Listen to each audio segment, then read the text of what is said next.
All right, hey guys, welcome in. Today we are going to flower a rose specifically. We are doing step by step. We're going to design it all up in the middle here, probably about the size of my hand. We'll go ahead and get started and talk about some of the details and options that you can have for this. Start with my stem, a little bit loose and then kind of turned off to the side. As it goes up, it's going to come out. So I'm going to have that a little bit wider over here and then coming down and over. Go through that a little darker so you can see.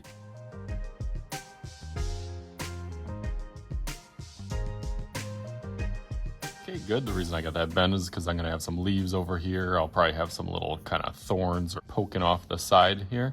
And then for the bottom part of the petal, I'm going to go curves over here. Goes out a little bit to a point, almost kind of like a raindrop, I guess, if I would kind of describe it. It goes up, kind of curves sharp over here and then down. It's a bunch of layer after layer after layer after layer to kind of fill it in. I guess the more that you do, the more open that the petal will look. So I'm going to start similar on the other side, kind of trying to get that same match, you know, that goes up and out on this side, and then curves down and over. One layer, two layers. Let's go for a third one in the middle here. Over and up. One then comes down. And then maybe we can sneak one more up here. Over and then to the side. So that's the basics. So now we got kind of 4 little layers in the middle. Let's kind of wrap that middle kind of spirals. So it'll go around and around and around. And then this one, I'm going to add another one. Actually, that kind of goes out and then around. And then that one kind of falls down also. Middle looks good. But now again, you want to add a couple more layers. Okay, so then similar to kind of how I finished off this back side, I'm going to do these with a little bit of kind of back side bump with this one. Kind of comes over. This one also, we'll do the same kind of bump around here. You'll have another one. This one will kind of go off over here. We'll have another one there, and then this one off to the side. Again, kind of curves around. You can even add another one there. The more kind of variety and more natural with your lines starts to look a little bit more authentic. I'm going to add one little slip over here, and then one over here. That one I can kind of follow with one.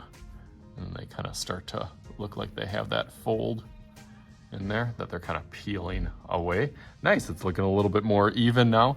Last thing up here that I'm going to add is a couple of those little stems, kind of like an S kind of curve, and then comes out. Same thing here.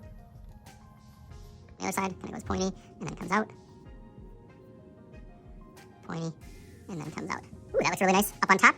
This will kind of be all shaded in. And then it's looking a little bit more like a skeleton bone, so a little bit more like a rose bush. So like I said, off to here will be a little pointy thorn. And then let's add another thorn on this side. And then this one is kind of a thorn, but it kind of turned into a leaf. So let's stretch that leaf out to this side. I just kind of stretch that out first. That's the middle part that kind of curves off to this side. And then let's do some small and then large. Goes back to being skinny over here. Same thing over here. Starts off a little larger and then kind of thin as it goes out. All those little details will help, adding, you know, some of the little veins on each of the flowers. I'm still thinking about how I'm going to do it in color shading. Yeah, that looks good. I'm going to outline it in Sharpie, and just to show you, that's kind of what I was thinking, like with the stem, that it kind of bends and then breaks off into the leaf style over here. So let's go through that real quick with the Sharpie.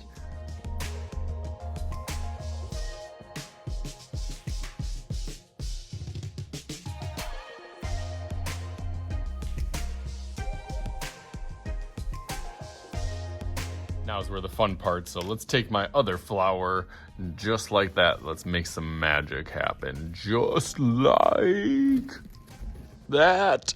And boom! There we go. Got my rose, did some oil pastels, and this got little hints of some of those little pastels. It's tricky at certain parts to get detail with oil pastel, but you can do it. Mixing it with color pencils works really, really good. So hopefully you guys enjoyed this. As always, I am Mr. Shuey. This is Mr. Shuey's Art Channel. We'll talk to you guys later.